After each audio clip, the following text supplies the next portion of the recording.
Ladies and gentlemen, boys and girls from around the world, welcome back to another episode of 99 Pod. Okay, you know what we do here on this show. All right, you know the drill. I am the real Leel. I give you my take and then I bait. Now, before I bait, okay, because I got things to do and people to see, I need y'all to like and subscribe to the channel because it's going down right now.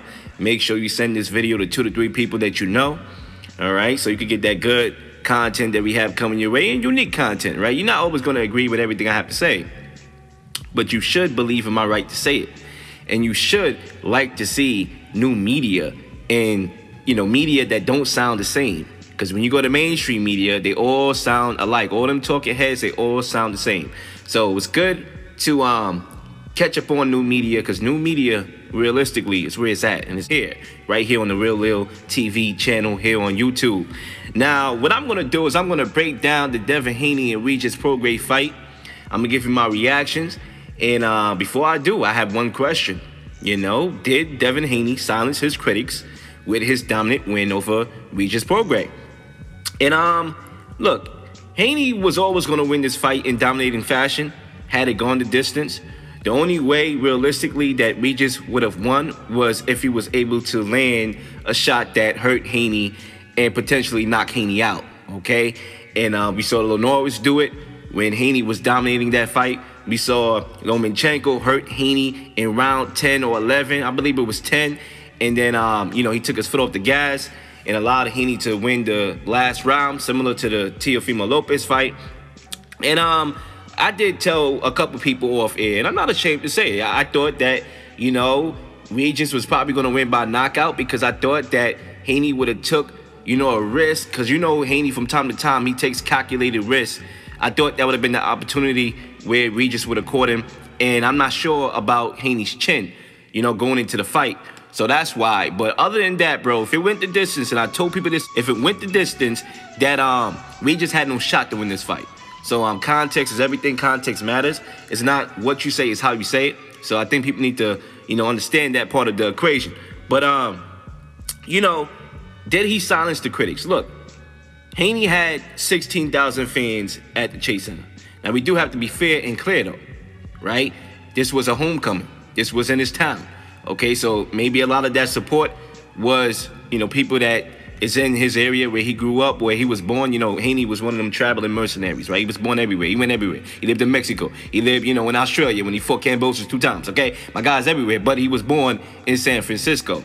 And it's funny because, you know, before I break down this fight, I had 2 questions, right? Before I get to the breakdown, I had 2 questions coming into the fight. And the 2 questions I had was, how strong will Devin Haney feel at 140? Nobody questions Haney's ring IQ. Nobody questions his skill, but we do question his punch resistance and his ability to inflict damage on the opposition. And I think it's a polarizing question, because we all know Manny Pacquiao, Canelo developed more power as they moved up in weight, but Floyd Mayweather at 135 and at 130, he had power, and when he moved up to 147 and 154, that power did not travel. So that was a question that I had on Devin Haney's side. When you talk about Regis, my question for Regis was, can Regis get past one of the best jabs in boxing? Okay? Now, both of my questions that I had was instantly answered in round 1. Haney looked stronger at this weight, at 140. He was able to sit on his right hand and knock Regis down in round 3. And Prograis was moving in the same direction, which allowed Haney to time him accurately. You know, Prograis' footwork was horrible. Okay, so he didn't have the ability to use feints to throw off Haney. He never had his feet set to really throw with dangerous intentions, okay? Prograis did not throw any combinations off the jab. It was just trying to load up. It's similar to the Zarilla fight. Prograis struggled mightily the entire fight to close the distance. Back to the critics, Haney came out. It's funny, Haney came out a couple weeks ago when he, you know, was doing the press tours for this fight, and he said this was not no Shakur Stevenson-ish, okay? Now let's make one thing clear. Haney by no means is all of a sudden an entertaining fighter. His style's not for everybody. Haney wasn't hitting Prograis with multiple shots at once. It was the 1-2, get out of harm's way. 1-2, step back. 1-2, step back.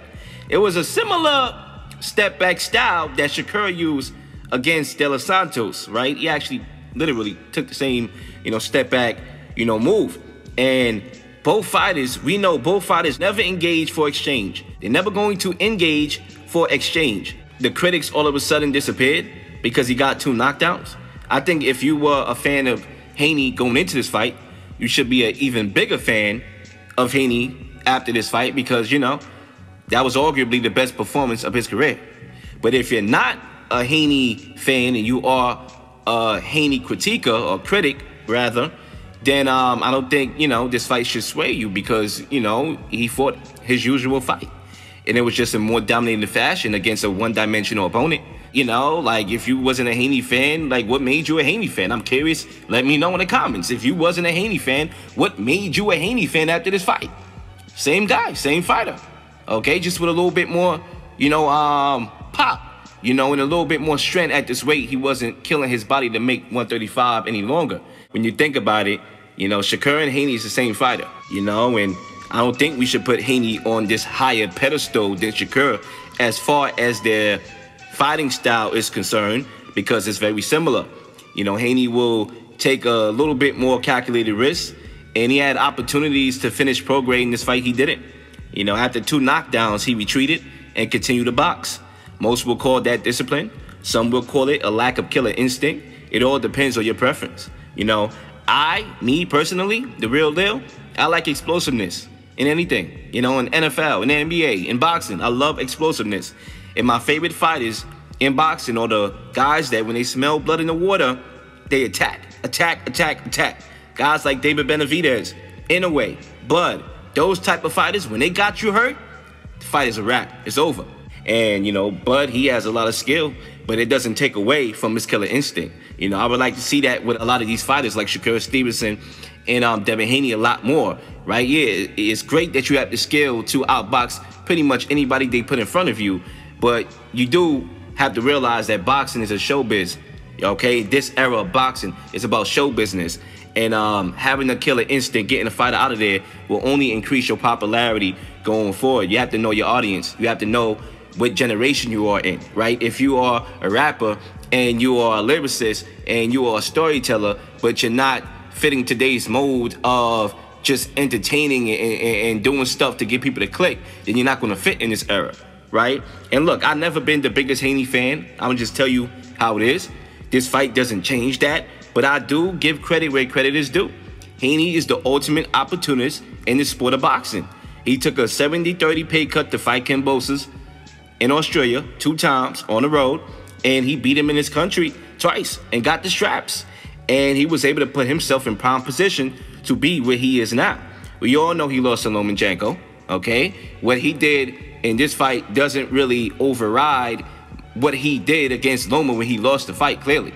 Okay, so that's another thing. Boxing is like, its own sport. It's not like the NBA. We don't have games every day, okay? You must do your best each fight. And I can say that Haney did his best. He had arguably the best fight of his career in this fight, unlike Shakur Stevenson, who, like I said, he really fought similar to Shakur Stevenson. It's just that, Haney had a little bit more offensive output. He actually landed punches, okay?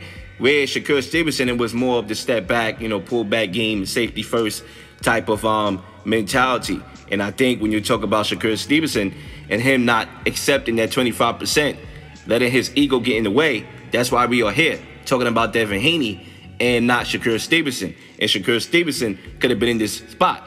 Like I said, credit to Haney. He's an opportunist. His father was in the ring, not in the ring, excuse me, but he was in the crowd when Prograis fought Zorilla. And he had the belt. He won that fight. He looked horrible, and they took that fight. It was like, listen, okay, we're going to go to 140, and we're going to get the belt from the easiest opponent there. That has a belt, okay? And that's what they did. Listen, going forward, I think Teofimo Lopez and Devin Haney makes the most sense, okay? They have similar paths to get here. They both defeated Lomachenko with controversial decisions. They went to 140, got the belt immediately when they moved up to 140. Josh Taylor, Teofimo Lopez shut him out completely. Same thing with Devin Haney, shut Regis Prograis out completely. And I think with their beef and their history, the stars are aligning for them to fight.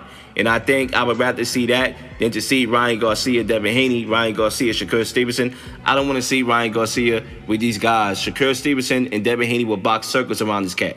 I hate watching fights that I already know what the outcome is going to be. Okay, I really do. And like I said, even though I picked Prograis to win by a knockout, I didn't think it was going to be, a domination on his behalf. I thought Haney was going to dominate him for the majority of the fight. He was going to get caught with something, and that was going to be that. He was going to get hurt. It was going to alter the trajectory of the fight or possibly a knockout. But other than that, I pretty much knew the outcome of the fight. And, that's what boxing is. There's a lot of blowouts right now in marquee fights, Terrence Crawford, Edward Spence wasn't a close fight. David Benavidez, Andre wasn't a close fight. The list goes on. Anyway, Stephen Fulton wasn't a close fight. All these fights are, dominations, I think we should respect the individual greatness of the winner, right? We should respect Inoue, his greatness. We should respect David Benavidez and his greatness. And we should respect Devin Haney for being the opportunist that he is. And I'm going to just leave that there. Make sure y'all like and subscribe. I'm out. Peace out.